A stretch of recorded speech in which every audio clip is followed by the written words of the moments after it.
So welcome. Thanks for coming out on this soggy, dark evening. We're going to have some fun.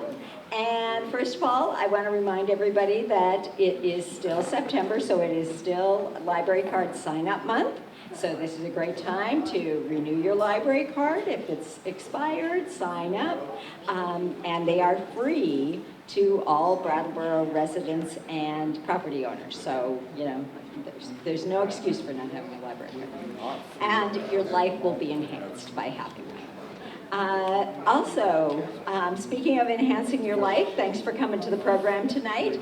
And we'd love your feedback about what programs you would like to see in the future. So you all have one of these on your chairs.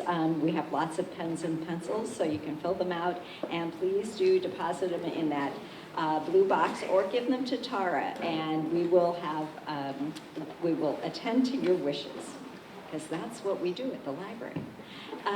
So we have a lot of great programs coming up. We have 50 Years of Herbs in 60 Minutes with Paul Schulich, who is the founder of New Chapter, and he is going to give a quick course in how herbs can make you a healthier person, and he will have samples too, samples of herbal teas.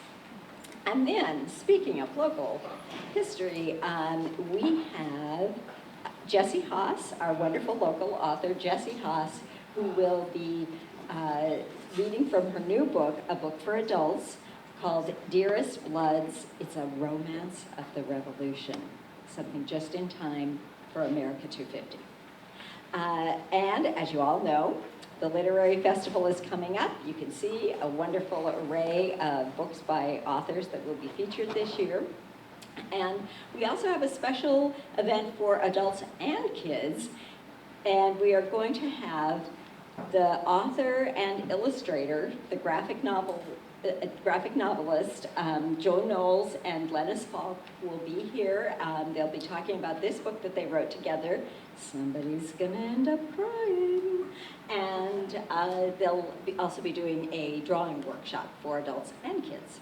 So don't miss that, or any of the other wonderful literary festival events.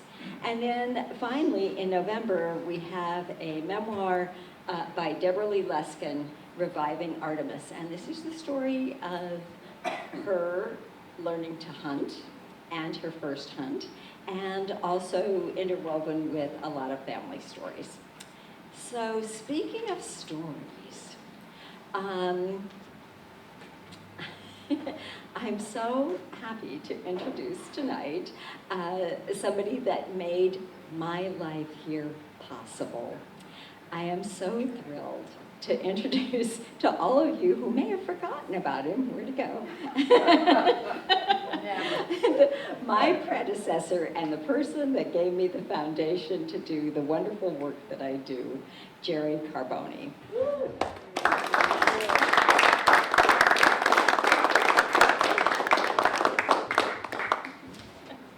Thank you, Star. It's been 10 years since I was here, and I tell people that the trustees in the town traded me in for a newer and better model. And it's all true. The changes the library has gone through are just incredible, and it's Star and her excellent staff to thank. So thank you, Star.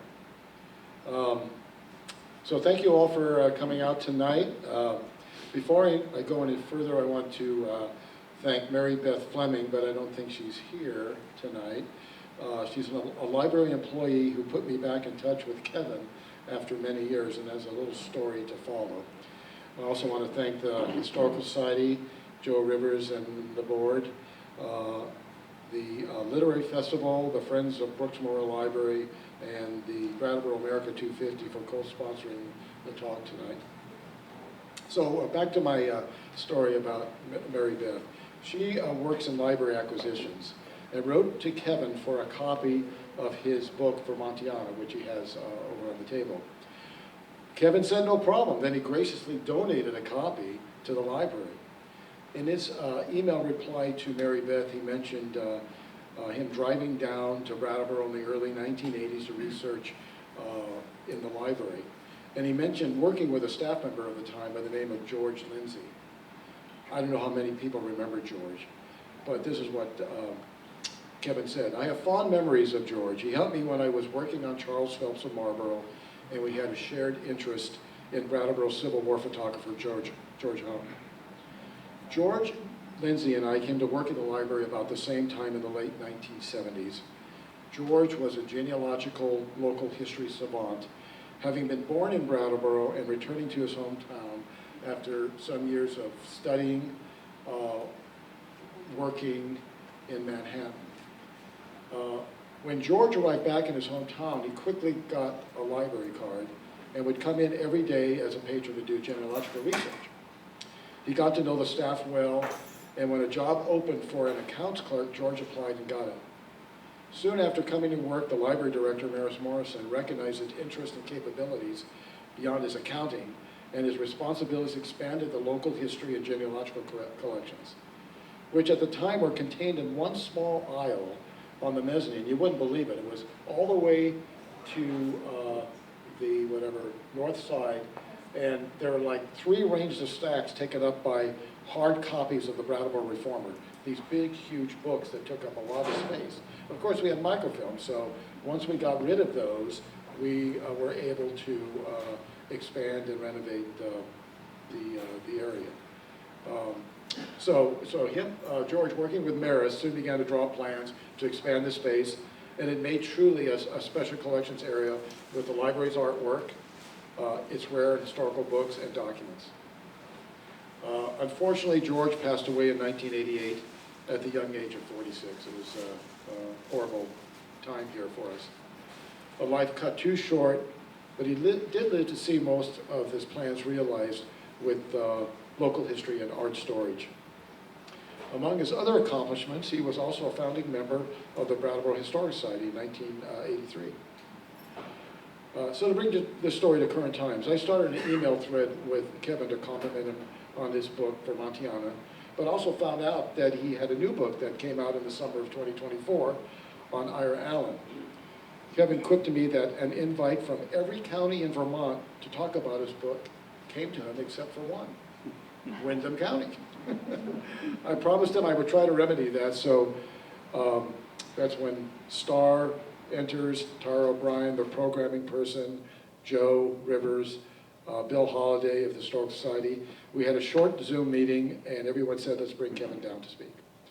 So Kevin was born Long Island, am I correct in saying that? Okay, but raised in Montpelier. He's a graduate of the University of Vermont, bachelor's and master's, and he earned a PhD from the University of Massachusetts, Amherst. He's been involved with historical societies all of his life, including curator of the Vermont History at UVM, library director of the Wisconsin Historical Society, executive director of Kentucky Historical Society, and executive director of the Vermont Historical Society, and the director of the William L. Clements Library in the University of Michigan. He's author and or editor of 25 books on Vermont, American history, book collecting, and antiquarian maps and prints, and he has extensive research on that. I think it put him through college, collecting and selling prints. A few of his books include The Shaping of Vermont, Vermont in the Victorian Age, and Vermont Voices, 1609 through the 1990s. His two most recent books, as mentioned, is Vermontiana, an annotated checklist, 1764 to 1899, and the book he will speak about tonight, Ira Allen, a biography. Kevin's book on Allen is the first to come out in nearly a century. The last one was, I think, in 1928. And here's some short reviews. Mercedes de Guardiola, author of Vermont for Vermonters, The History of Eugenics in the Green Mountain State, writes about the book. Thoughtful and considered, Kevin's biography skillfully draws out Ira Allen, the man from the legends of the Allen brothers and their Green Mountain Boys. Peter Onuf, Thomas Jefferson Professor Emeritus History at University of Virginia. He was a land speculator and a political entrepreneur of dubious loyalty. Ira Allen emerges from brother Ethan's long shadow in Kevin Graffagnino's engaging new biography. Anyone interested in Vermont's history and its fascinating formative decades will be richly rewarded by this wise and well-written account of a crucially important but neglected figure. And my favorite quote is from Kevin himself about Allen. I'd want Ira Allen on my side in any kind of cause or contest, as long as I didn't have to trust him very far. So in anticipation of our soon-to-become commemoration of 250 years since the Declaration, please welcome Kevin back to Brattleboro.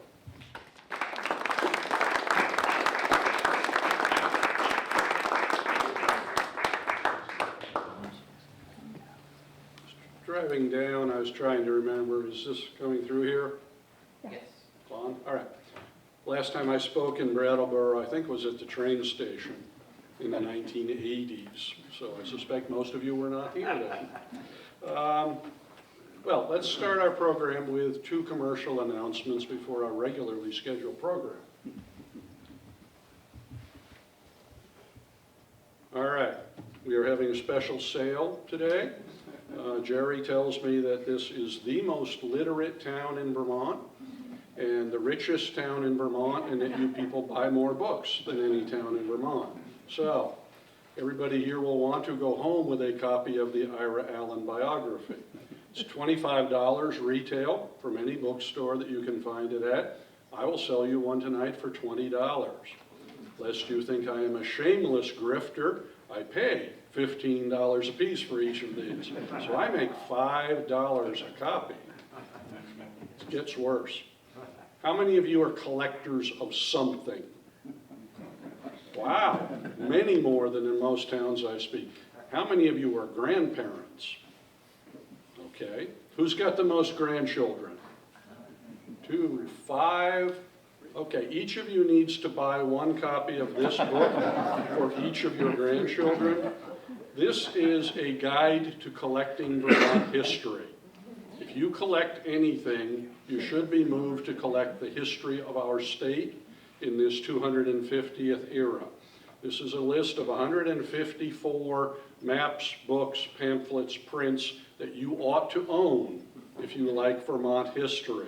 It is sort of the collector's guide. Collectors like lists. They like to be able to say, how many of those Topps baseball cards have you got from 1964, etc. Well, someday collectors are going to say, how many Graffagninos have you got for this book? This book I will sell to you for $40. And again, shameless grifter, each book costs me $40. My wife says, it's true, our Kevin is a financial genius. It's a miracle that Harvard has not asked him down to lecture at the business school on retail strategies for booksellers and publishers. Now, if you go to my website, Make America Graffagnino Again, I will sell you coffee mugs, t-shirts, keychains, little gold-shaped, little gold-colored bars, Bitcoin, all with my face on them. Because I understand this is how leadership works in America nowadays. So, buy some books if you like. I schlepped them all the way down here from Essex. I do not want to schlep them all the way back in the dark and in the rain. I'll be over at the table afterwards. Some of you may not have brought your wallets. Some of you may not have brought your checkbooks. I am certainly not technologically advanced enough to do Venmo, which one of you has already asked me. I'll give you a book, you send me a check, and we'll call it even. So far, in 40 talks, nobody has stiffed me on that arrangement, so I don't want Brattleboro to be the first. Any chance of a Make America Graffagnino again? I think we can get this going. I would like to be ambassador to New Zealand. And I think I'm going to have to buy my way in with the current administration. So, enough stand-up comedy. Our subject tonight is Ira Allen. I started in Vermont Life article back, almost 40 years ago about Ira with the catchphrase, for most Vermonters, Ira Allen is a hard founding father to love. And what I meant was, like all Americans, Vermonters want to revere our founding fathers, our founding mothers, the pioneer generation that got our state going. We think the world of Thomas Chittenden, our first governor, our George Washington, who guides the ship of state from independence to statehood. We name counties and medical centers, towns, and other things after Chittenden. We absolutely adore Ethan Allen.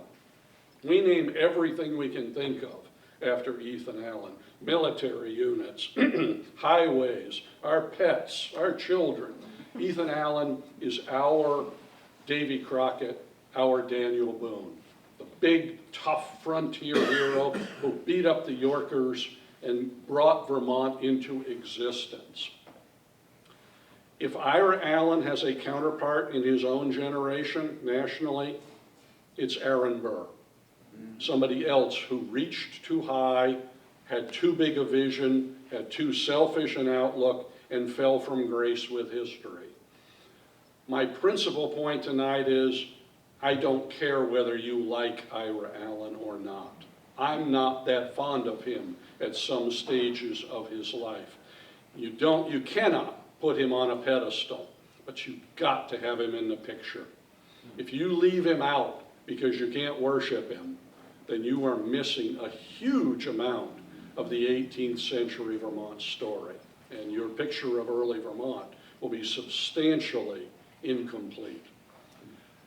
Ira Allen is 19 years old when he comes up from western Connecticut, Litchfield County, where the Allens lived, to what are known as the New Hampshire Grants, the territory between the Hudson River on the west and the Connecticut River on the east is a battleground in 1770 when he arrives. The Yankees, who have purchased their land from New Hampshire, Governor Benning Wentworth's grants, are on one side, and the Yorkers, who believe in New York's ownership of this area, and New York grants are on the other. The Allens are pure Yankee. They are from Connecticut. They have bought their lands under New Hampshire title. They do not like New York's system of government, New York's system of the way that society ought to act and interact. And Ethan Allen has just created the Green Mountain Boys in the summer of 1770. In Bennington, this is the most familiar story on the planet. Brattleboro, of course, home to innumerable Yorkers in the 18th century. It's not as well known. The Allen brothers are working hard by 1770 to keep the Yorkers out, to keep their sheriffs and their land surveyors and their county officials from exercising authority here. Ira takes a more solitary path. Well, for good reason. Ethan is about 6'2", 230, Shaquille O'Neal size for the 18th century. As Jerry said, Ethan is the guy you want at your back in a bar fight because he can beat up anybody else on the Grants. Ira is 5'6", weighs a whopping 125 pounds. His best punch won't bruise a mosquito. You don't want Ira beside you in a fight, and Ira knows this. He also knows he has no talent for popular leadership. Ethan can stand on a stump, give a rousing speech about, let's go over and burn that Yorker town out, and men will follow him. They won't do that for Ira. So Ira looks around in 1770, and he says, all of these people who want to settle here need one thing to do it. They need a land surveyor. They need somebody to tell them where their farm is, where are its boundaries. The owners of the townships, most of whom live in southern New England, need land surveyors to lay out the towns and tell them what their towns consist of. So Ira goes back to Connecticut in the winter of 70, 71, and he studies with a master surveyor for 3 whole weeks, and then says, I too am a master surveyor. Now, I know there's at least one land surveyor in this crowd, and I have talked to many others, and the consensus is 3 weeks of study and you're a master surveyor is the equivalent of 1 semester at the UVM Medical School and you're a brain surgeon. This does not stop Ira Allen for the rest of his life He pats himself on the back and says, I'm the best surveyor on the grants. He's a horrible surveyor. If he's within half a mile of where he thinks he is when he's surveying, he's doing pretty well. But what he does, he goes back to Connecticut, he goes back to Massachusetts. The men who own the towns live there. They never come up here. They're land speculators. And he says to them, I'll survey your lands for you. They hire him, and he comes up in particular to northwestern Vermont. Chittenden, Addison, Grand Isle, Franklin, and Washington counties. He becomes the most knowledgeable person on the planet about where are the good mill sites, where are the swamps, where's the valley where you can grow crops. And he takes his fees in land rather than in cash. He's accumulating a portfolio. He's also accumulating a reputation as a guy you keep your hand on your wallet when you negotiate with him. And he tells a story about himself. Decades later, he writes this down.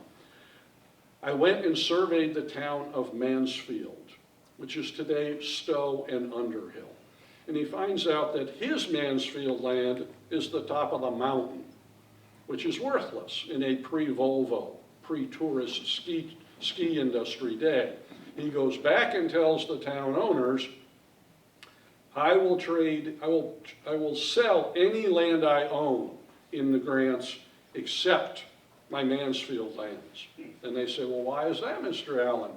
And he says, because my Mansfield land is covered in gumwood trees. This gives them pause. They don't know what a gumwood tree is. You don't know what a gumwood tree is.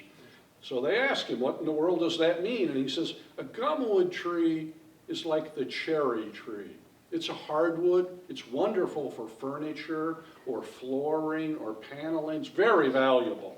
Well, a fair number of people in this room have probably been to Mount Mansfield, some even to the summit. There ain't no gumwood trees on Mount Mansfield. At the top of the mountain, you've got rock and ice and snow. It is not farmable. It is not lumberable. It is not worth anything. But by the time Ira is done with his story, the Mansfield proprietors have bought his Mansfield land at a substantial profit to him, and had given him land in what becomes Stowe Village. So he's pretty happy, and he goes away whistling a merry tune. And even though Ira is the youngest and the smallest by far of the Allen brothers, Ethan is 14 years older than Ira. So he's almost a man when Ira comes into the world. Even though Ira is small, and his family nickname is Stub, which I think gives you a good sense that he's the runt of the litter. He goes back to Connecticut where the boys tend to winter, and he calls a family meeting and says, you guys have had it all wrong. You're buying land willy-nilly in taverns and wherever. You have no plan. He said, this land in the southern area is not the future. The future is in the northwest, the Champlain Valley. He calls that the country my soul delighted in. For decades, he calls it that. And he is very persuasive to his brothers. He says, buy up the land on the rivers that flow into the lake. Buy, in particular, the mill sites, where we will build grist mills and sawmills and small factories once those towns are settled. And we will trade with Canada. That northwestern quadrant is going to move its goods on water because the roads are atrocious and there's no railroad and there's no interstate. If you want to move anything, you do it on water if you can in the 18th century. He persuades his brothers, he convinces his brothers, and they create the Onion River Land Company. The Allen brothers and their cousin Remember Baker. They sell their southern Vermont lands and they start investing exclusively in northwestern Vermont. By the time of the American Revolution, the Allens own well over 100,000 acres in northwestern Vermont. As a group, Ira is accumulating individually as well. They're poised for greatness. They're poised for development. They're poised for fame and fortune. And then the American Revolution starts, and it isn't safe at all to settle in the Champlain Valley.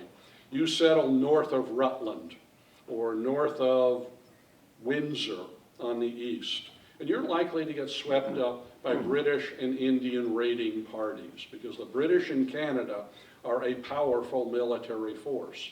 So everybody who's up there in northern Vermont goes back south. Thomas Chittenden goes from Williston all the way to Arlington to spend the war. So we come to a pause on the Onion River Land Company. But the war also offers the Yankees on the grants the opportunity to determine their own political future. They've had New York fighting with them. New Hampshire wants the territory back. Massachusetts would like the bottom third if they can grab it. But the Yankees on the grants, or a good portion of them, look at the American Revolution and say, if the colonies can break from England, we can break from New York and New Hampshire. We will have a small revolution, and we will use the same rhetoric, that we are yeoman farmers yearning to breathe free against the aristocrats and the land jobbers of New York. And it works. It's very effective in the frontier to disrespect the establishment in any frontier, and the Allens and their allies push this beautifully. And of course, we get the state of Vermont. In January of 1777, it's New Connecticut. That June, it becomes Vermont. And you would have expected Ethan Allen to be the Allen family's principal leader in this movement. But Ethan, self-proclaimed a military genius, gets himself captured at Montreal. In September of 1775, he goes up and tries to capture the city of Montreal with a ragtag group of maybe 300 American soldiers, most of whom run away the first time they're fired upon. Ethan is captured. He's threatened with hanging as a traitor, but by then the Americans have British prisoners, so they can't hang him. They take him to England, where he becomes a rock star. The Brits think he's wonderful. He's audacious. He's like something out of the circus. And they make so much of him, the people do, that the Brits ship him back across the Atlantic to spend 2.5 years in New York, on Long Island and in Manhattan. So he's gone. He can't lead. Heman Allen, the second brother, always described as honest, brave, dependable, smart, would have been a perfect replacement. But Heman gets heat stroke at the Battle of Bennington in the summer of 77, dies within a year. Ira steps up to fill the gap. He's in his mid-20s. He becomes personal secretary to Governor Thomas Chittenden. Thomas Chittenden had a ton of talent and ability, but he couldn't write anything. We have a couple of letters at UVM in his hand, and it looks like your 12-year-old wrote them. If your 12-year-old could write in cursive, which I know they cannot anymore. So Ira has a pretty important role in that alone. He takes Chittenden's thoughts and puts them on paper for Continental Congress, for the other states, etc. It's an important position. He also becomes state treasurer, which basically means that the state finances right around in his saddlebags. There's no staff, there's no building, it's Ira writing out notes and IOUs and the like for the state of Vermont. He becomes Vermont's, sir. I'm sorry, you're saying Governor Chittenden. Mm-hmm. We're talking about the head of state when Vermont was an independent country at the time. You use the term state. It's independent, whether it's a country or not is up for debate. You use the term state. Yeah, that's what they use. That's the word they use. They never say the country of Vermont. And they almost never say the Republic of Vermont. We say that. They do not in the 18th century. So, It's the state of Vermont. okay, and Chittenden was the governor. And Chittenden is elected governor year after year after year, annual elections. Vermont has no military of any size or ability, and they worry constantly that New York might invade, New Hampshire might put some military force behind their claims, and they're terrified the Continental Congress is going to invade to enforce New York or New Hampshire's claim. So you need ambassadors. You need to negotiate your way out of trouble. Ira Allen becomes Vermont's principal negotiator. Chittenden sends him to the Continental Congress, to New York, to New Hampshire, to Massachusetts, to negotiate and talk our way out of any kind of military confrontation. And again, this is a guy who's in his mid-20s. Most importantly for Ira, he becomes the first state surveyor general. Vermont has about a third of the state's area has not been granted by New Hampshire. Vermont does not want to levy taxes, which will make the government tremendously unpopular.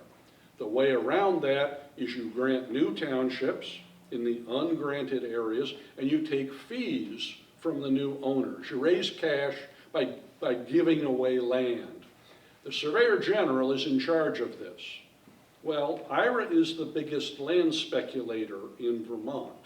And I would argue that putting the biggest land speculator in Vermont in charge of land speculation in Vermont may be the equivalent of taking a billionaire with billions in federal contracts and asking him to reduce the size of government. Oh gosh, we did that, didn't we? This is a very advantageous thing for Ira. He knows the people who want land, they have to go to him to get his support. He knows the towns in which he wants land, and he gets himself on the list of proprietors. He knows where the good land is in the towns, make sure that it's his land, not swampland, etc., etc. He continues to drive two horses, state of Vermont, the Allen family financial interests. Unquestionably, Ira's most controversial activity on Vermont's behalf during the war comes in what are known as the Haldeman negotiations. In 1780, it's unclear who's going to win the war.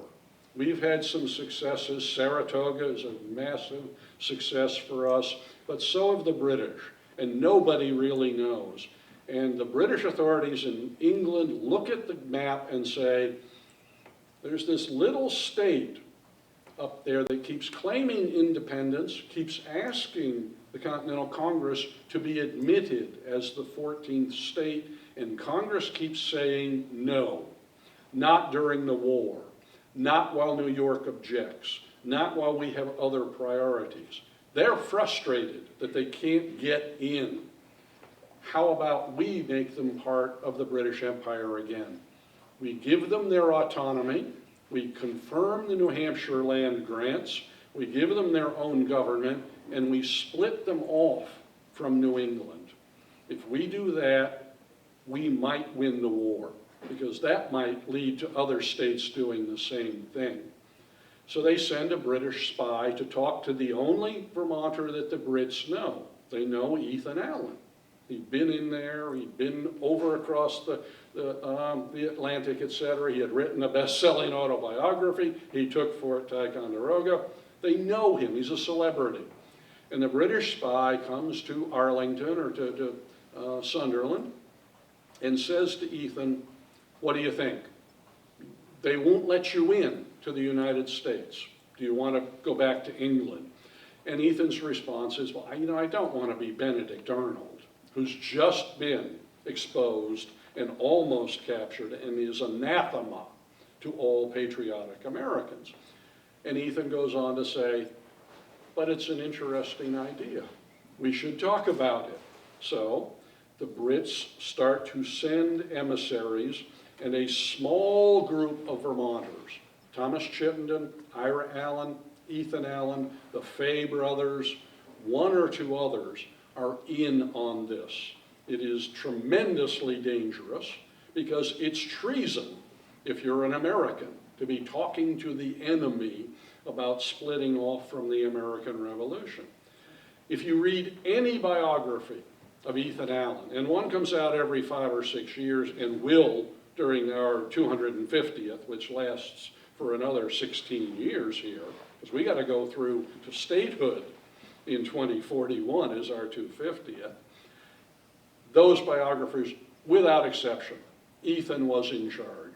Ethan was king. Everybody else was a character actor, a supernumerary, spear carrier, or whatever. I have never believed that. I think it downplays Thomas Chittenden as governor. I think it downplays Ira. And logic tells me, if I'm engaging in a treasonous secret activity, I do not want to put one of the boldest, biggest, brashest talkers and heaviest drinkers in Vermont in charge of the operation. And Ethan does not play much of a role. Thomas Chittenden sends Ira Allen up to the north end of Lake Champlain to talk to the British representatives. Most of the negotiations are up at the north end of Lake Champlain. Frederick Haldimand is the Governor General of Canada. That's why they're known as the Haldimand negotiations. His people come southwest from Quebec City, north end of Lake Champlain. Ira goes north to talk to them. Almost immediately, the British agents start writing to Frederick Haldimand, "We don't like this guy. We don't trust this guy." Trying to get a straight answer out of him is like trying to nail Jell-O to a wall. He says one thing in the morning, he says something else in the afternoon. And Haldimand keeps writing back to say, the prize is big enough. Keep going until we absolutely know he's lying. We're not losing anything by talking to him. And Ira keeps this going for a year. And it's tricky stuff because people in Vermont, the patriotic Americans, are noticing that all of a sudden there are no raids from Canada. All of a sudden, the British are sending back our prisoners of war. They're treating us like friends suddenly. Why is that? And how come Ira Allen is gone for weeks at a time, presumably somewhere up north? What in the world is happening? The rumors are flying. At the same time, those rumors are flying with George Washington and the Continental Congress. And there is a plan, handwritten plan at UVM on how the United States should invade Vermont.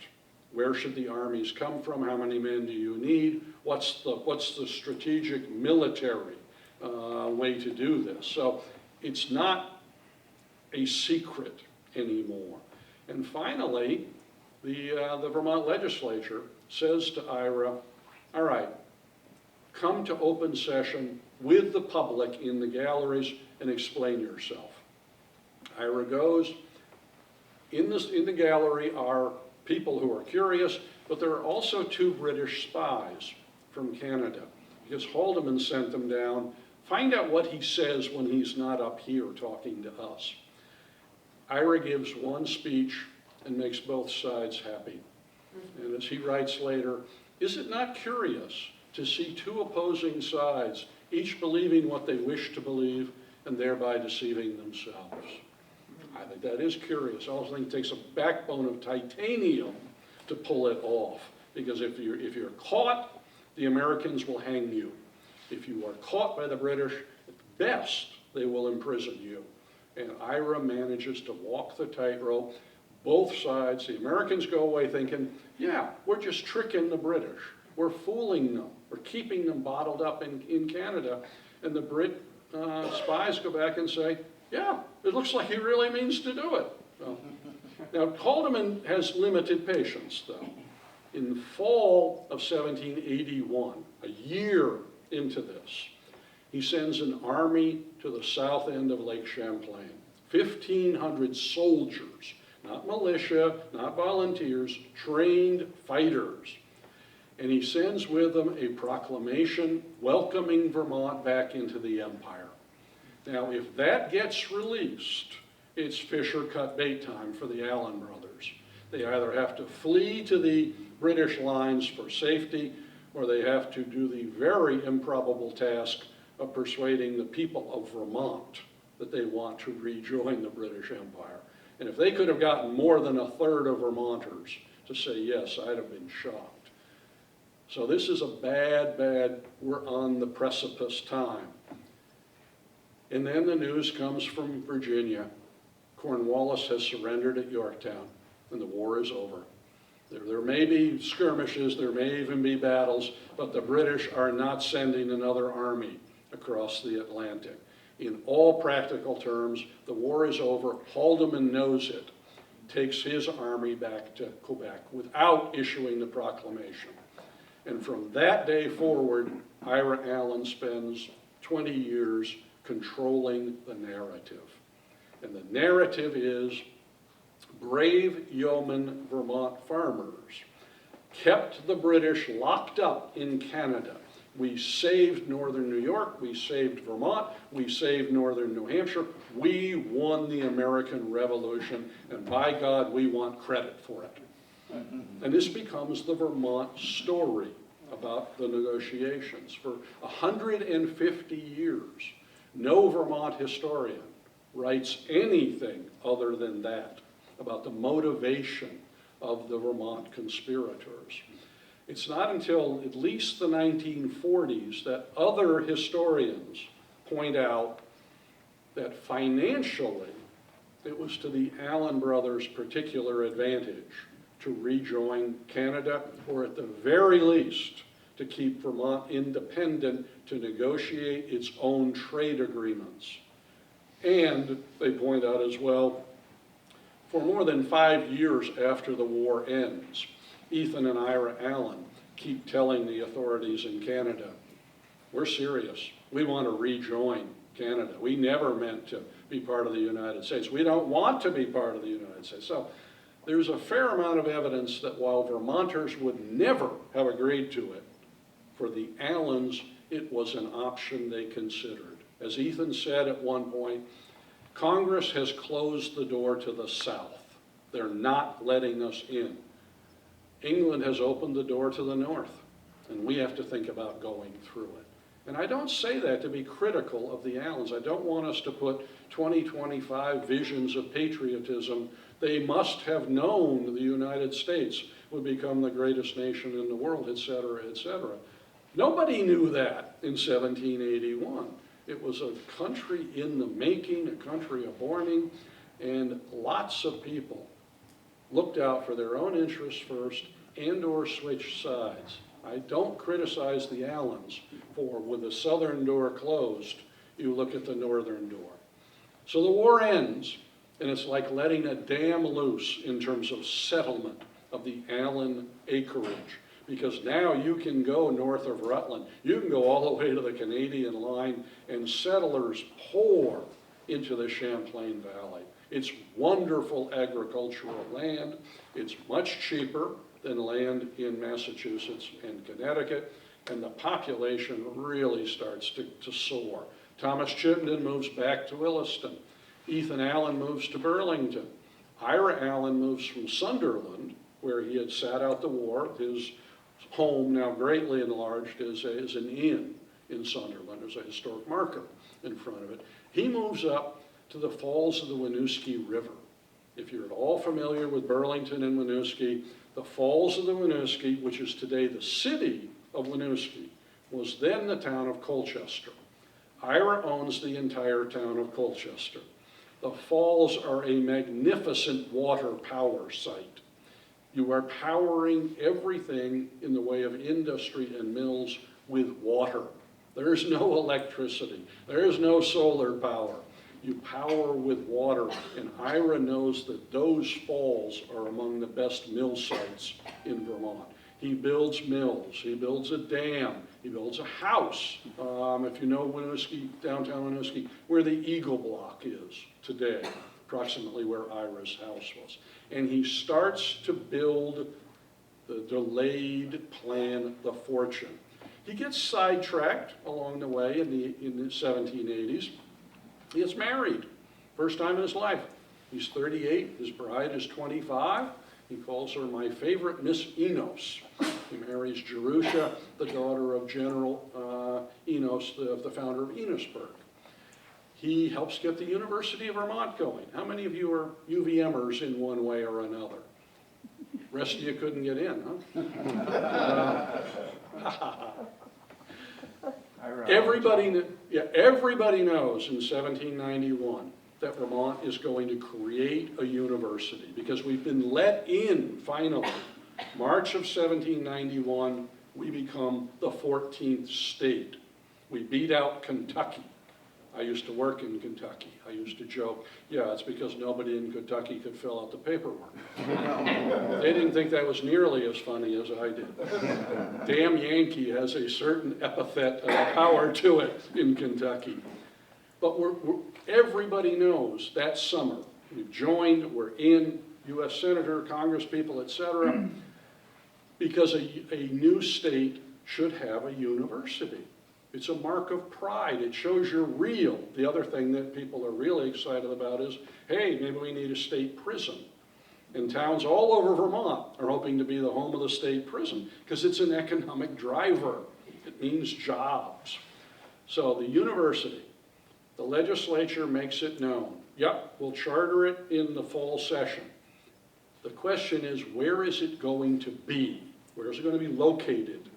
And the legislature says, well, we're kind of having a silent auction here. Towns want it, they can bid for it. And whoever bids the most gets it. Bennington bids, Windsor bids, Woodstock bids, Rutland bids, Williamstown bids. And the top bid is 400 pounds in money, in land, and in building materials. And Ira waits, and he looks at that, everybody else is in, and he laughs and says, ha, 400, I'll do 4,000. And he just adds a zero. And he says, my only condition, it'll be in Burlington, because he owns most of Burlington. And he knows that a university will give prestige and jobs and influence to his town.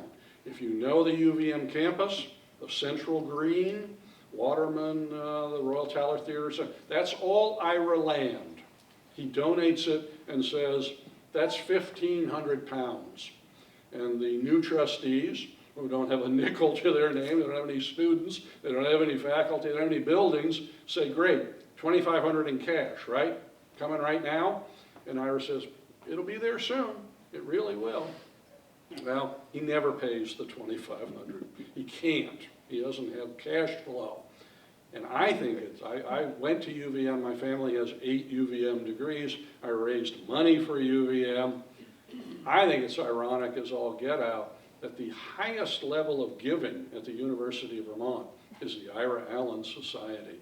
Because I bet if I go in on Monday and pledge $25 million, they'll give me the hockey tickets and the scarf and the green and gold socks and the coffee mug. But if I don't pay the $25 million, they're taking my name off the building.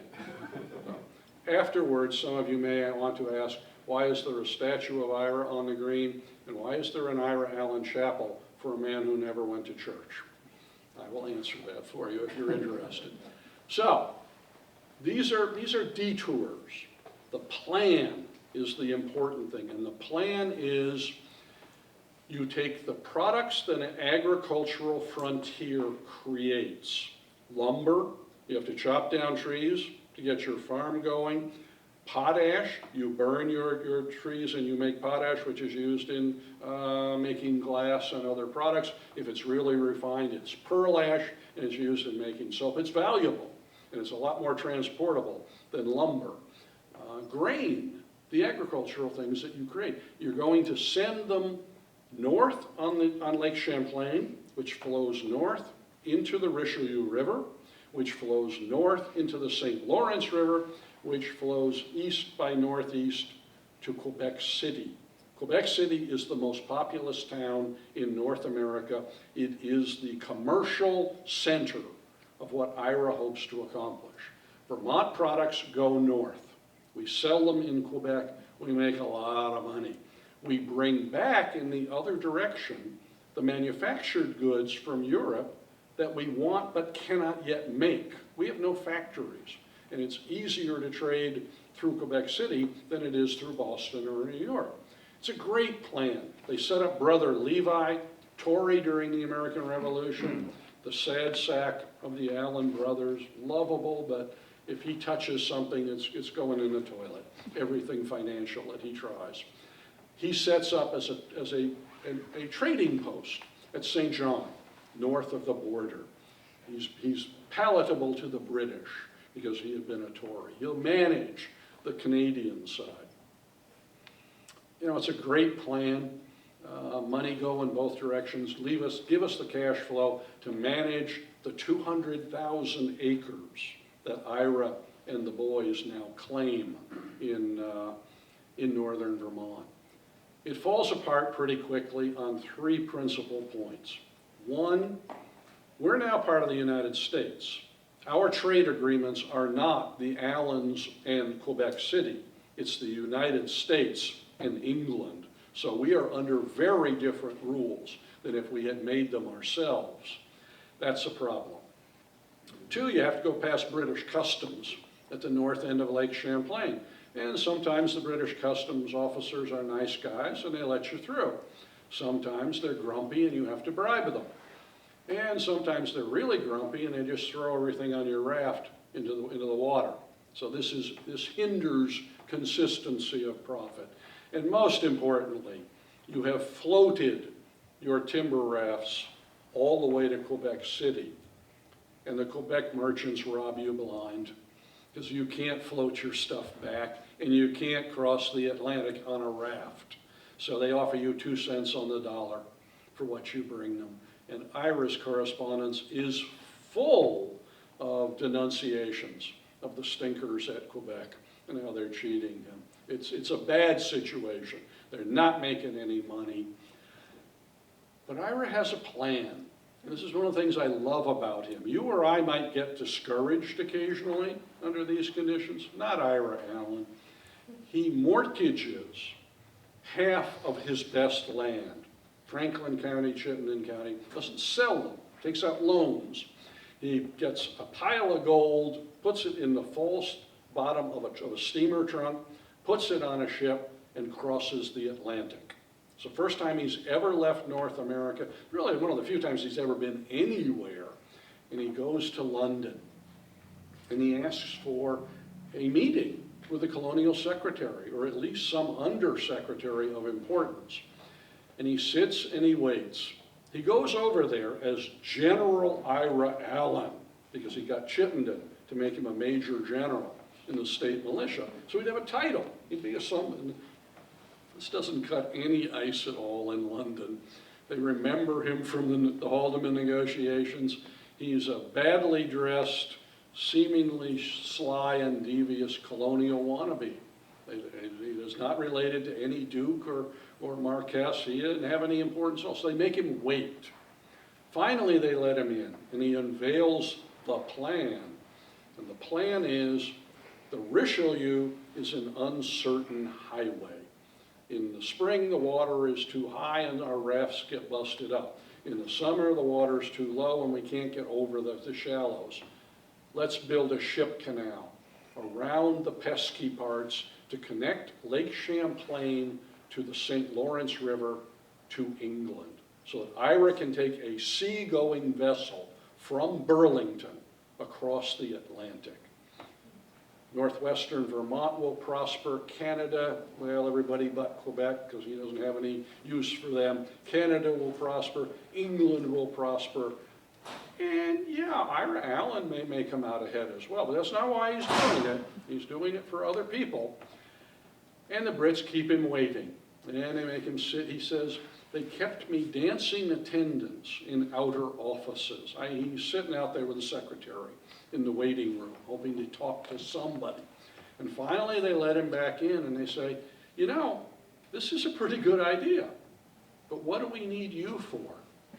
And you know, you're just a little guy. Who cares whether you're involved or not? And this, of course, you and I, we'd be discouraged. We'd come back across the Atlantic and try to salvage something because we're getting sued back home. Our land is being taken away by, there are tons of other speculators Ira says, I have a deed, well, so do 20 other people, have competing deeds. It's a great time to be a lawyer in early Vermont because everybody is in court. So you and I would sneak back.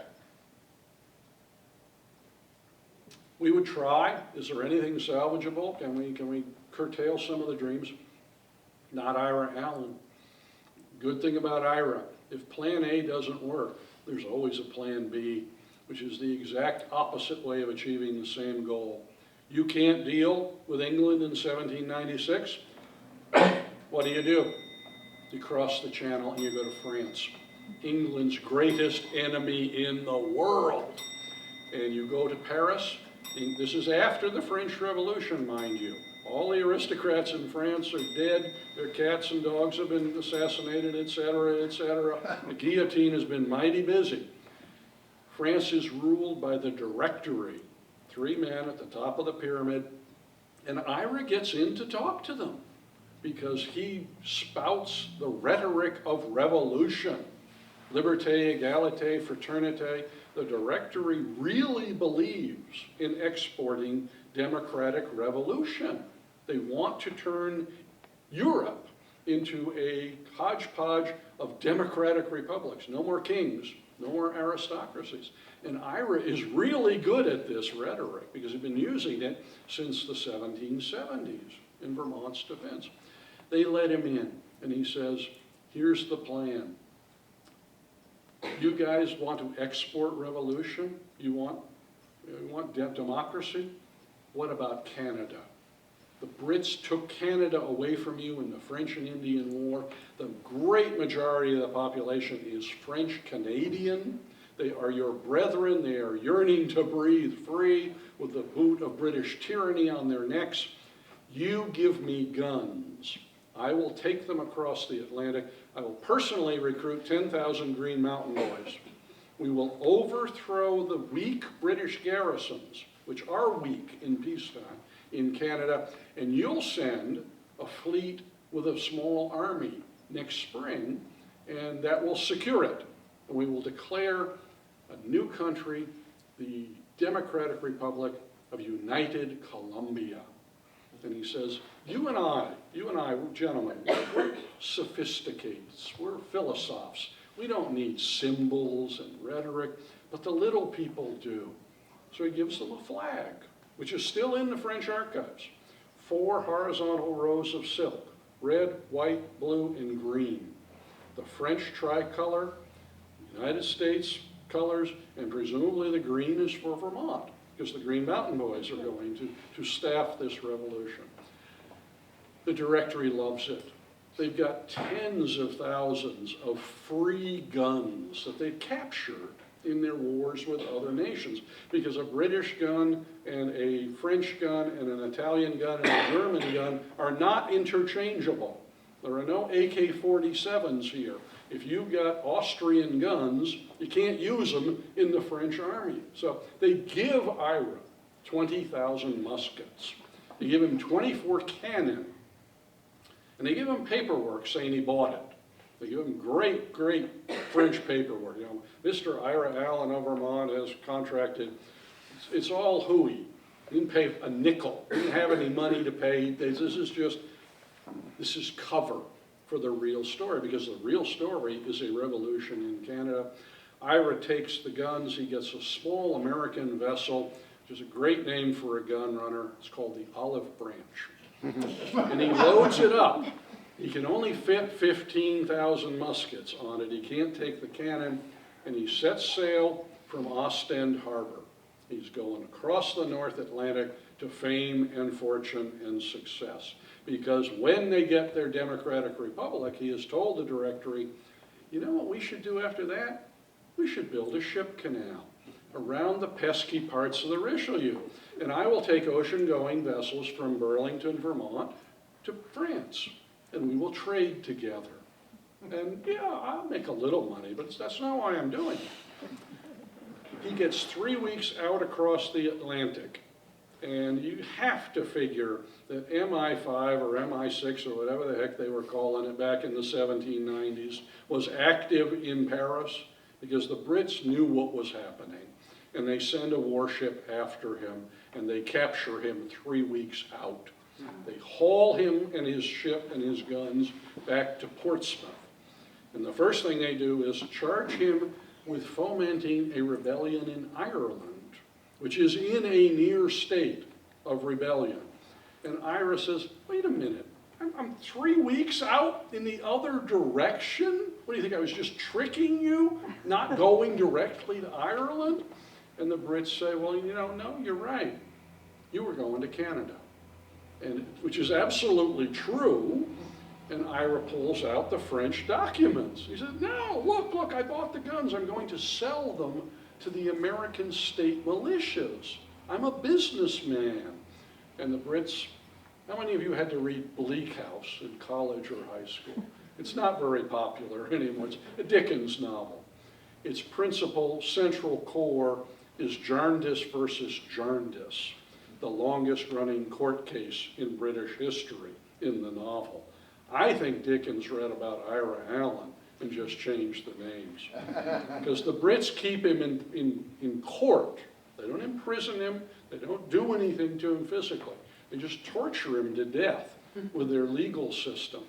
You know, Mr. Allen, that comma's in the wrong place on that document. That one's not notarized. You're not used to our court system. You better start over again. This goes on for over a year. Incredibly frustrating. Meanwhile, his guns are stored as close to the sea as the Brits could get them so that they will rust out. In case they're ever retrieved, they will be unusable. And finally, after a year, they also put him in court in front of a judge who vehemently hates Americans and says so every morning at the start of court proceedings.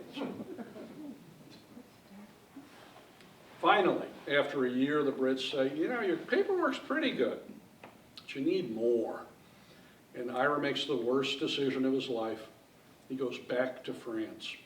He assumes the directory helped me once, they'll help me again. They're my buddies. He hasn't figured that the Wheel of Fortune's turned about 9 times in revolutionary France. His friends are dead or exiled, and their successors take one look at him and say, funny-looking little guy, came over with England's approval, doesn't speak a word of French, was friends with our enemies that we knocked off from the directory, British spy, and they just throw him in prison. They don't tell him why, they never charge him with anything. Habeas corpus is a shaky principle in France in these days. And they leave him there. And in France, as in most prisons in those days, if you can't pay for your food, you don't get any food. So he has to live on handouts from Americans who are doing business or diplomacy or something in Paris. And it's a terrible time. His health declines dramatically. He writes home to his family, trying to be optimistic, but he can't get out. There's nothing he can do. The American government is not helping him at all. And he's in a really bad way for over a year. And then suddenly the French let him out. They don't tell him why. They just throw him out of the prison. We need the cell. Get out. His health is so bad, and the French also will not give him exit visas. We don't want you in the prison. We don't like you, but you can't leave. So he waits another year outside of prison. Finally, gets on a ship, gets back to Philadelphia in January of 1801. He had told Jerusha, I'll be gone 6 months. He was gone 5.5 years. Gets back to Vermont in May of 1801, and there is nothing left. He has been sued and countersued. All of his lands have been seized by other speculators for non-payment of taxes or whatever else. It's a disaster. And now his creditors are coming after him, and they want to imprison him for debt. The thing about debt, in imprisonment for debt in those days, you're in if they can get you into prison, you're in there until you can pay your debt, which you cannot do while you're in prison. It's a nasty circle.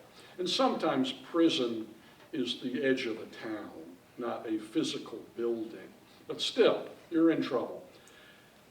It's common enough in early Vermont that the legislature occasionally grants petitioners a 1-year immunity from imprisonment. And Ira gets it. He fights for another year. It doesn't work. He fights tremendously hard. Sometimes he's fighting against his own nieces who have married entrepreneurs who want Ira's mills and want Ira's lands. And who keep saying, look, our uncle, our fathers, your brothers were partners in the Onion River Land Company. They're all dead. And we don't get anything? You took it all? And his response was, I raised you. All of that money from those lands went to get you from age 5 to age 20 or whatever. It's not a convincing argument to the nieces. So he gets 1 year, it doesn't work. He asks for a second year, and the legislature says, forget it. You're bankrupt. Just admit defeat. Ira contacts his principal creditors, many of whom are Burlingtonians in Chittenden County.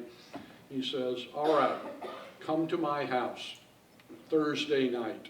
We'll have a reception. I will satisfy all your claims. They come across the Winooski, down the hill, back up the hill.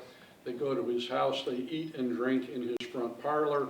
Ira slips out the back door to a small boat on the Winooski River. He goes to Lake Champlain, and instead of going north to Canada, he goes south. He goes all the way to Kentucky. And there's a reason. He goes to Kentucky because there's a loophole in the federal bankruptcy law. And it says if one person of good standing will swear to a judge that nobody has a claim against you for $50, you can be immune from imprisonment for debt. Well, in western Kentucky is Matthew Lyon, the town proprietor of Fairhaven, one of the revolutionary comrades of the Allens. He had been in Congress for Vermont, jailed under the Alien and Sedition laws. He's about to be elected to Congress from Kentucky. When Vermont Jeopardy starts up, Final Jeopardy, which American was elected to Congress from 3 different states? Matthew Lyon is the answer. He gets elected from Arkansas as well, but dies before he can take office. But he perjures himself shamelessly because he tells the judge nobody has a claim against Ira Allen. And he must have known that there were hundreds of people in Vermont ready to sue Ira if they could catch him. But the judge listens. Matthew Lyon's a respectable man. And he grants Ira immunity, which is good anywhere but in Vermont. If he comes back to Vermont, a creditor with clout is going to find a judge who will throw him back in prison. So he goes to Philadelphia, and we're not really sure why, but he spends the last 10 years of his life in Philadelphia. He hasn't got much money at all. He is in declining health. He goes from bad boarding house to worse boarding house to the worst boarding houses in Philly. He writes lots of letters to his family in the Champlain Valley. He begs Jerusha, bring the children. I've found an old French priest who will tutor them. And then there's a private school in the city we can send them to. No evidence at all she ever answered him, much less left to go to Philadelphia. My guess is after 5.5 years, she had just learned to live without him and wasn't about to chase Don Quixote around tilting at windmills. And then in the last 6 months of his life, he's reborn. He's rejuvenated. This is the age of Simón Bolívar, Fernand Martín, revolutions in Central and South America, and 3 Spanish-American mercenaries come to Philadelphia looking for money to fund a revolution in northern Mexico. What's today Texas? 1813, so we're 23 years before Jim Bowie and John Wayne and Richard Widmark at the Alamo. But these guys somehow wind up getting connected to Ira. There's some evidence they stayed at the same boarding house. and Ira is reborn. He says, revolution? Guys, do I know revolution? I led the revolution in Vermont, and look, we got our own state out of it. Look how well we did. And I had a great one going in Canada till the Brits caught me. You guys, get your money here if you can. Go south. Take a printer and a printing press with you, because you're going to win more battles with the word than you are with the sword. And he finds them a New England printer who goes down with them and does the first printing in what will become 25 years later, the state of Texas. And he says, when you succeed, as you surely will, I will be your ambassador to the United States. And fame and fortune are at his fingertips. Well, the Gutierrez de Lara expedition goes south. It's a complete disaster. Again, 23 years too early for this to work. I think it's good that Ira does not live to find out. I think it's good that he dies in hope. He dies in January of 1814. He's 62 years old.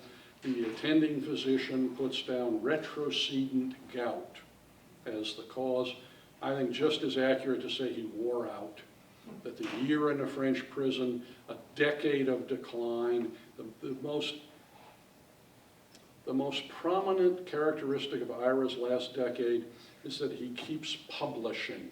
He writes pamphlets, he writes little books about the olive branch. I don't know how he pays his printers, because he doesn't have much cash, but it's well over 1,000 pages in print of somebody cheated me, somebody owes me. The olive branch was a good idea, it was legal, it was fair, and either France owes me, or England owes me, or the United States owes me, but I want my money. And it's disjointed, it's irrational, it's increasingly bizarre, it's a mind in decline. His body is declining, but so is his mind. He dies utterly bankrupt. The Quakers have to come and take his body to the Free Quaker Cemetery. I've looked for 40 years here in Vermont. I have found one mention of his death in this state. It's in the Burlington Sentinel, a weekly 4-page paper, and it is 3 lines. Died in Philadelphia, General Ira Allen, late of Colchester. And that's it. By 1814, Ira is in the shadows of Vermont. Anybody who remembers him, he'd been gone for most of 20 years. They may say, yeah, Ethan's little brother. Kind of sneaky, wasn't he? Thought he had big plans, big ideas. Stiffed the university, et cetera, et cetera.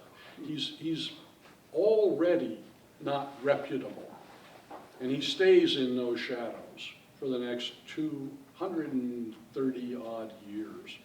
And again, I think the reason is, in the 1820s and 30s, all of America becomes reverential about the Revolutionary War generation, because they're dying off, and we're hitting 50th anniversaries of battles and independence, and Americans start to create historical societies in Vermont, in most of the other states in the Union. By 1840, there's a state historical society. And those societies are really enthusiastic about the founding fathers. But Ira doesn't fit the good founding father mold, so he doesn't get much attention.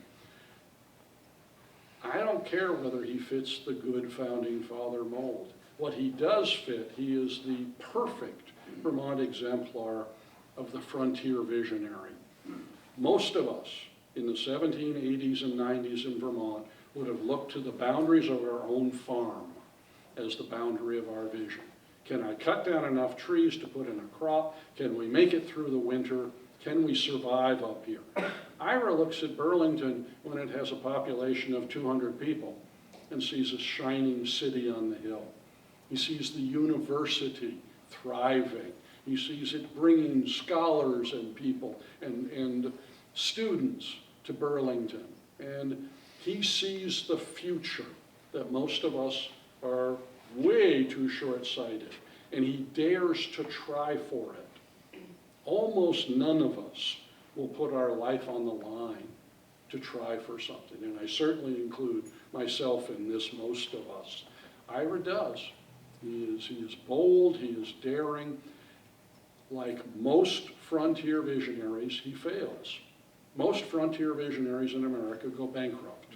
It's the next generation that picks up the pieces and makes that future real. And that's the story here in Vermont. But those people are tremendously important to getting anything accomplished more than just the boundaries of your farm. So he deserves our respect and our attention because other than religion, he is involved in everything in early Vermont, in commerce, in trade, in government, in diplomacy. There's almost nothing where Ira's not playing a leading role. So get him in the picture, folks. Young Ira, I find respectable, even admirable. Middle-aged Ira, because of financial desperation, takes darker paths. Things that you say, oh boy, I'm not that fond of him anymore. Doesn't matter. Get him in the picture. If you do that, I think I can give you three possibilities. One, I think you'll have a good time, because Ira's pretty interesting. I mean, revolution here, revolution there, and the boldness of his vision, his ability to use words and put them on paper with just what you or I would consider a high school education. How does he become so good at that without any education at all? So I think you'll have a good time. Two, I'm pretty sure you're going to learn a lot more about early Vermont, because again, you can't study early Vermont without running into Ira Allen on a constant basis. And three, I don't care whether Ira's watching you from up there or down there. I know he's going to enjoy the attention. Thank you.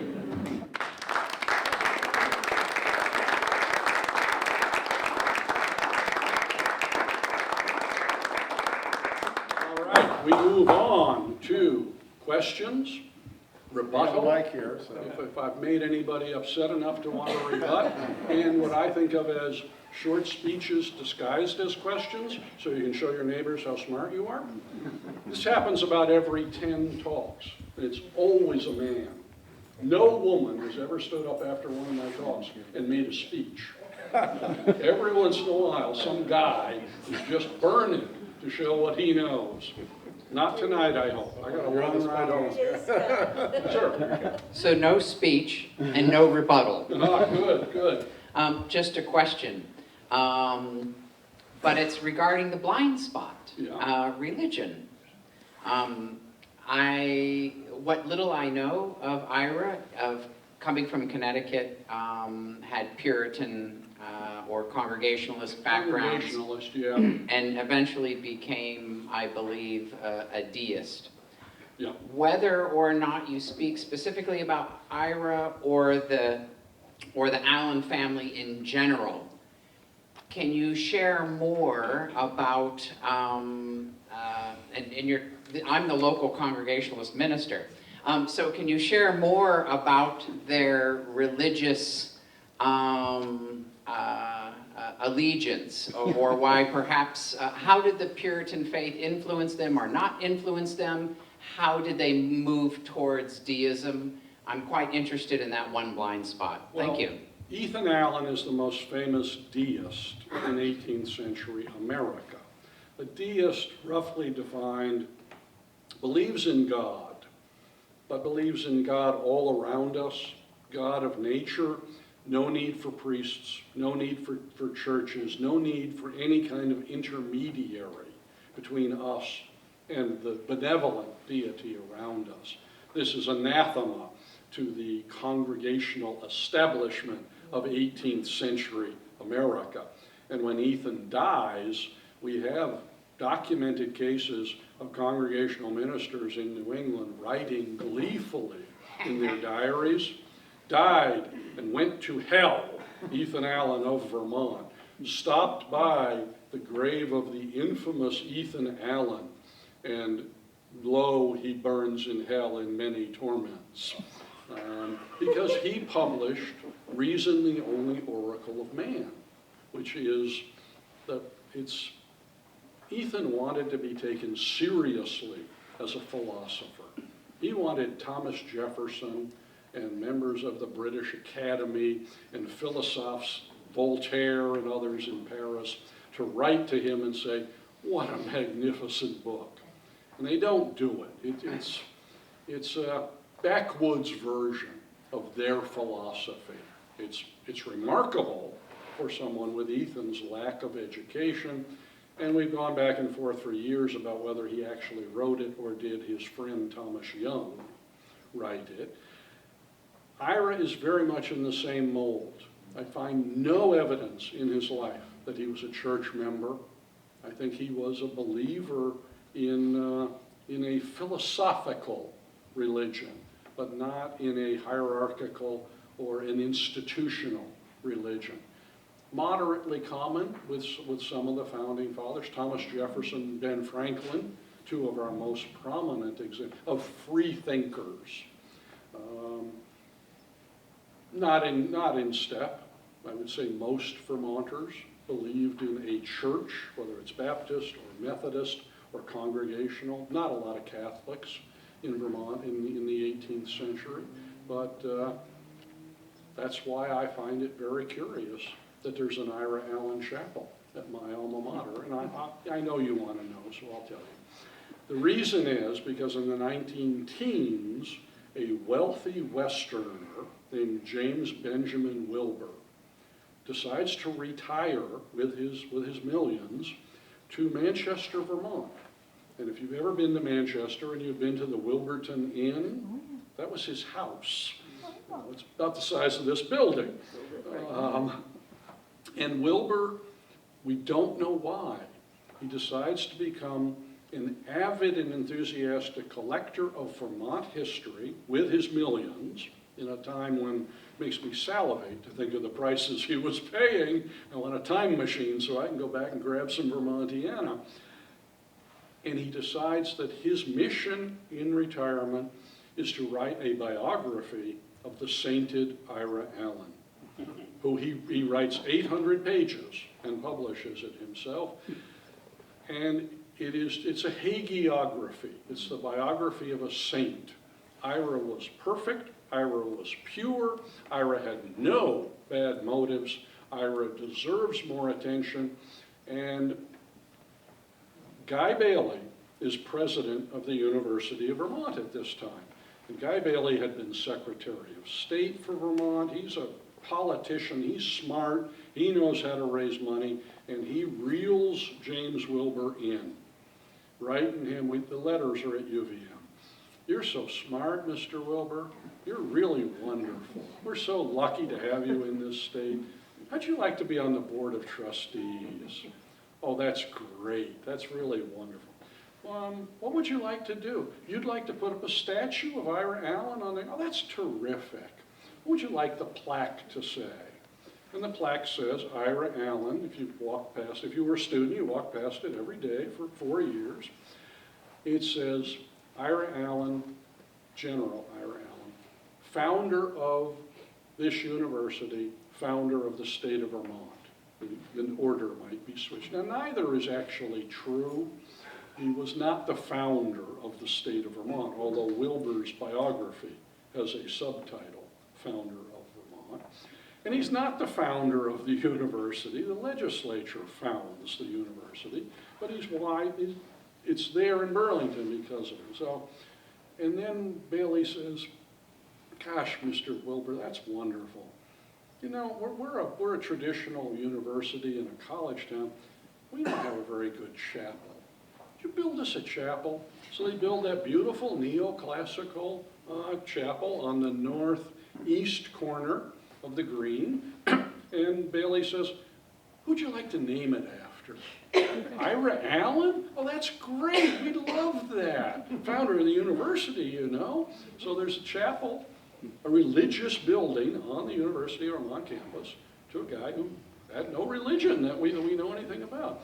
Wilbur goes on to build half of the Fleming Museum. If you go in from the campus side rather than the Colchester Avenue side, and you look up, there's a big room as you enter, much remodeled, but on the four walls are the names of Wilbur's early Vermont heroes. Thomas Chittenden, Ethan Allen, Ira Allen, and Stephen Roe Bradley of Westminster, because Wilbur put his Vermontiana collection in that room. The best private collection of Vermontiana at the time came to UVM as a bequest, along with $3 million in 1930 cash, which today would be about $100 million, which would be, by inflation, the biggest gift the university has ever received. So I was curator of the Wilbur collection for 17 years, so I'm kind of fond of James B. Wilbur and many, hundreds, if not thousands, of UVM students have made it through in part on Wilbur scholarships. His money has done a lot of good for the University of Vermont. He gives it with a limitation.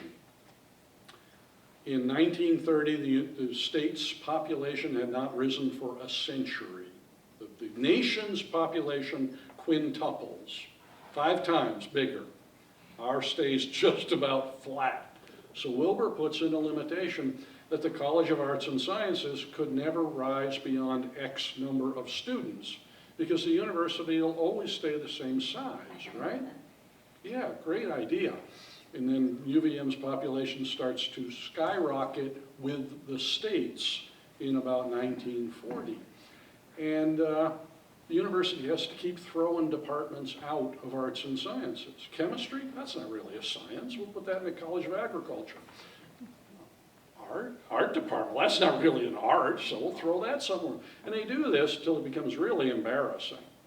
And then they ask Warren Robinson Austin, ex-US Senator, UVM graduate, and ex-first American ambassador to the United Nations, for help. And he says, I got a judge. We'll take this one to court, and the judge will say that Mr. Wilbur would have understood. With the rise in Vermont population, they'll be okay. And the judge does exactly that. The family sues, and Austin says, well, yeah, I got another judge. And the judge throws the family suit out of court. So you could all learn a lesson from Guy Bailey about how to cultivate donors, believe me. He does a tremendous, he keeps the university alive at a time when it has no money, and keeps the doors open. And we presume the library is named for him. It was named for him. The name was taken off because he backed a eugenics study in the middle of the 1920s. And in today's woke world, that's enough to get him taken off. What's it called now? It's just called the Howe Library. It was called the Guy Bailey Library, that became the Bailey Howe Library. They built a new wing. That David Howe, publisher of the Burlington Free Press, his daughter, Lois McClure, funded that. And about 3 or 4 years ago, the woke world demanded that Bailey be erased, and they took his name off the library. So. What else? Yes, sir. What happened to his wife, and did they have any children? Wife and the children, yes, this is a good question. Ira has 3 children with Jerusha. A son, Ira Hayden Allen, a son, Zimri Enos Allen, and a daughter, Maria Juliet Allen. Zimri dies at about 21 years of age. He's studying medicine at Middlebury College. Maria Juliet dies at 14 at a girls' academy up in St. Albans. Ira Hayden Allen is the only one who lives a long life. But when Ira dies in 1814, there's nothing left. But when he married in 1789, his wedding gift to Jerusha was the town of Irisburg, 35,000 acres of wilderness. Now, I'm sure she looked at this and said, what, there were no Mercedes available? I don't even get a Cuisinart? How about a diamond necklace? 35,000 acres of wilderness? Way the hell over there in eastern Vermont. But it's hers, and she keeps it. When Ira goes into the dumpster, financially, it's still hers. She pays the taxes. She gets to keep it. And when he dies, she and her son, Ira Hayden Allen, move to Irisburg. They lay out the town green. Any of you have been in Irisburg? There's a lovely little green there that Jerusha created as town land. They build mills, they lease their land, they do lumbering, and by the time of the Civil War, 45 years later, after Jerusha's death, Ira Hayden Allen is the richest man in Orleans County. He counted his pennies, he leased his leases, he has zero adventure in his life, never does a daring thing any time in his existence, but he achieves some of the financial success that his father and his uncles had tried for and failed to get. Others, yes ma'am. My family came. Speak up, you're talking to the elderly Oh, here. I forgot all those people. Too much drugs, sex, rock and roll. Hey, what can you say? My It was worth family it. came from Connecticut, Yeah. Cornwall, Connecticut. Okay, Family story says they came north with the Allens okay, quite possibly so. because there's now a town up in Vermont called Cornwall, and Yes. that's where they went. Yeah, yeah. That sounds- Many of the towns in Vermont are named after Connecticut and Massachusetts communities where the settlers came from. And Vermont is settled by people from western Connecticut, western Massachusetts, southern New Hampshire, and a few come east from the Hudson River Valley as well. Sir? Could you talk about Charles Phelps? You said Oh, you I did- love you did- Charles Phelps. Well, in relation to Ira Allen. Oh, Charles Phelps, I wrote an article about him. You can find it in 1989 issue of Vermont History. He is the great unreconstructed Yorker. He hates the Allens, he hates Vermont, and he sits there in Marlborough, and he just fulminates against the Allens and Thomas Chittenden. New York is the authority, and he's a sheriff by God, and people need to, he publishes a little pamphlet called Vermonters Unmasked in 1782, which is the only publication by an in-state enemy of the Vermont government.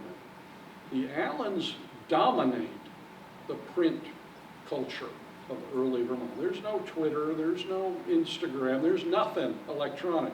You want to make an argument, you make it on paper, and the Allens do that. Charles Phelps, the worst handwriting I have ever seen. There are some of his documents are here at the Brooks. And you need a magnifying glass, you need to know how to spell as he spelled, and you need to recognize that he never used punctuation. But he remains, to his death in 1789, absolutely adamant that Vermont does not exist and has no right. And he's a fascinating guy in that respect. His son, Timothy, is equally stubborn. Timothy dies, oh boy, in the 1820s. And his last will and testament says, Timothy Phelps, High Sheriff of the County of Cumberland, State of New York. The Phelpses were not go-along, get-along kinds of boys, but Phelps left a fabulous collection of manuscripts and other paper from the 18th century, most of which came here in the 1880s, a fair amount of which got dispersed out in different decades. UVM has an excellent Phelps collection. Vermont Historical Society has an excellent Phelps collection.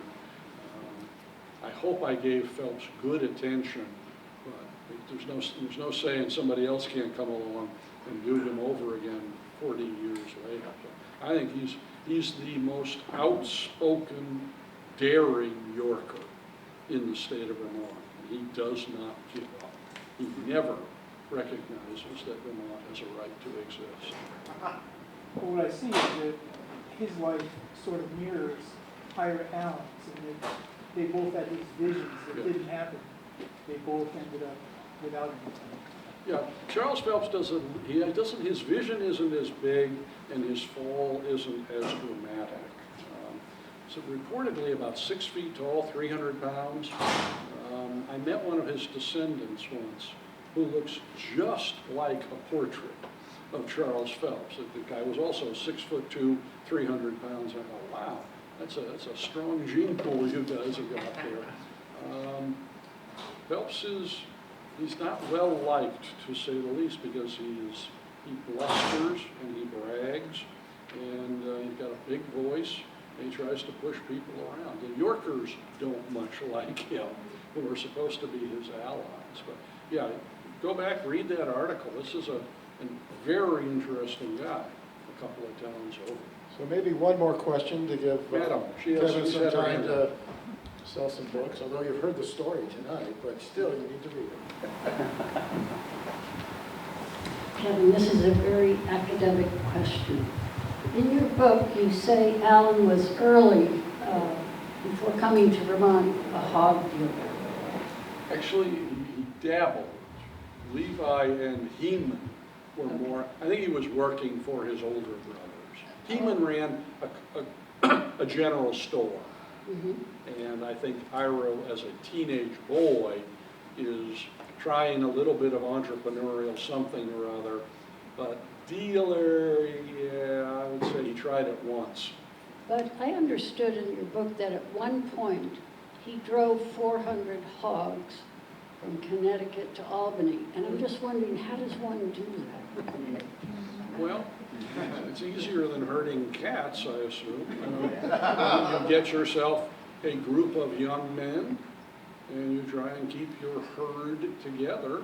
You do it in the summer, presumably, rather than the winter.